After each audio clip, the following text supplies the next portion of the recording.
Mga Lods, ito ang iluluto ni Big Boy ngayon. Yan ang menu of the day. Sinampalukang ulo at paa ng kambing. So mga Lods, yan, napa-chop ko na siya sa pinagbilhan ko. Nalinis na rin. Ayan, oh. Ito yung ating isang ulo. Ito yung mga paa. Napa-chop ko na. At ito rin ang sampalok na ating gagamitin. Tara, kasi na. Mga Lods, papakuluan ko muna siya dito sa ating kasirola bago ko siya i-pressure cooker. So, lalagyan natin yan ng laurel at luya. Yan, para ma-enhance yung amoy ng ating kambing. Bago ko siya malalagay mamaya sa pressure. Yung magiging sabaw niya sa pressure cooker, yun na yung ating final na luto. So, lagyan natin ng konting tubig yan. Konti pa. Lakban na natin yan. Yan, natentay lang natin yan na kumulo ng mga ilang minuto para ma-enhance yung amoy ng kambing natin. Mga Lods, check ko na. Yan, ating pinapakuluan yan. Kulong-kulo yung ating paa-ulo ng kambing. Goods na yan, mga Lods. Tatanggalin ko na siya yan at ililipat ko na siya sa ating pressure cooker. So mga Lods, ito na na-transfer ko na sa ating pressure cooker. So napakaganda na niya, no? Napaka linis na, napakuluan na natin. So lalagyan na natin ng sangkap yan bago ko pakuluan. So ito na yung ating final na sangkap. Sibuyas, luya, tsaka paminta. Maraming paminta. Yan na yung kanya, magiging original na sabaw. Lagyan na rin natin ng seasoning yan para magkalasa na. At mamaya pag binuksan natin yan, malumambot, i-adjust na lang natin kung anong kulang. Pati asin, lalagyan ko na rin siya ng asin. At lalagyan na natin ng tubig.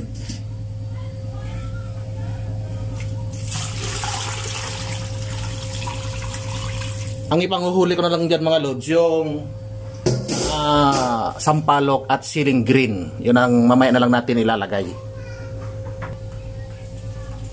Lagyan na natin ng takip ang ating pressure. Yan, lock natin ng maigi.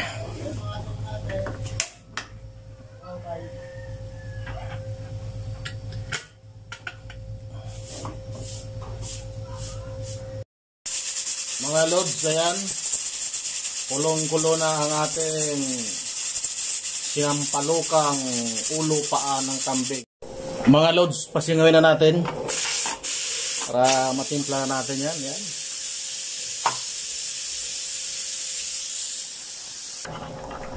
Buksan ko na, nawala na yung kuha natin, pressure.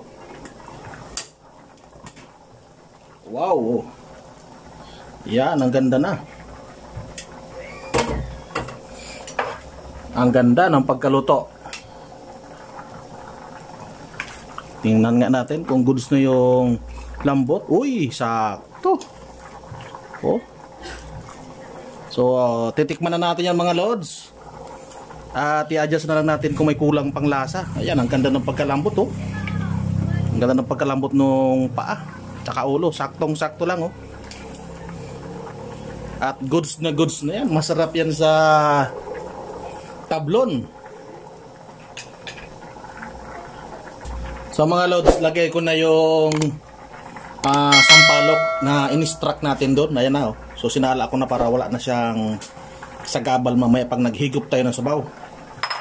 Tapos pakulan natin ulit para maluto yung mga ilalagay pa natin na ibang sangkap. Lalagyan na natin yan ng maraming sili. At medyo matabang siya. Dagdagan natin ng kaunting asin. Yan, pakukunin natin yan. Tapos goods na. Pwede na tayo kumain.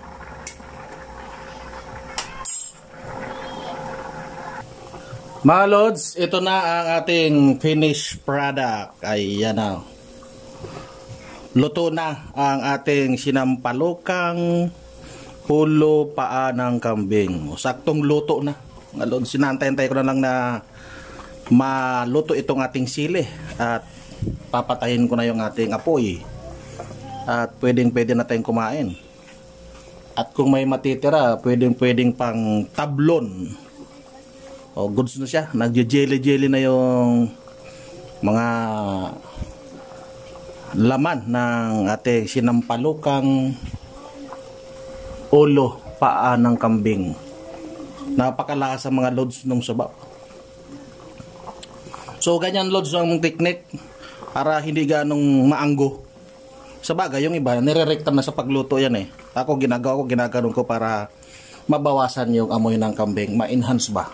Kasi minsan medyo nakakaumay din yung amoy. Hindi naman mabawasan ng lasa yan kasi marami siyang mga bone marrow sa mga kanyang buto.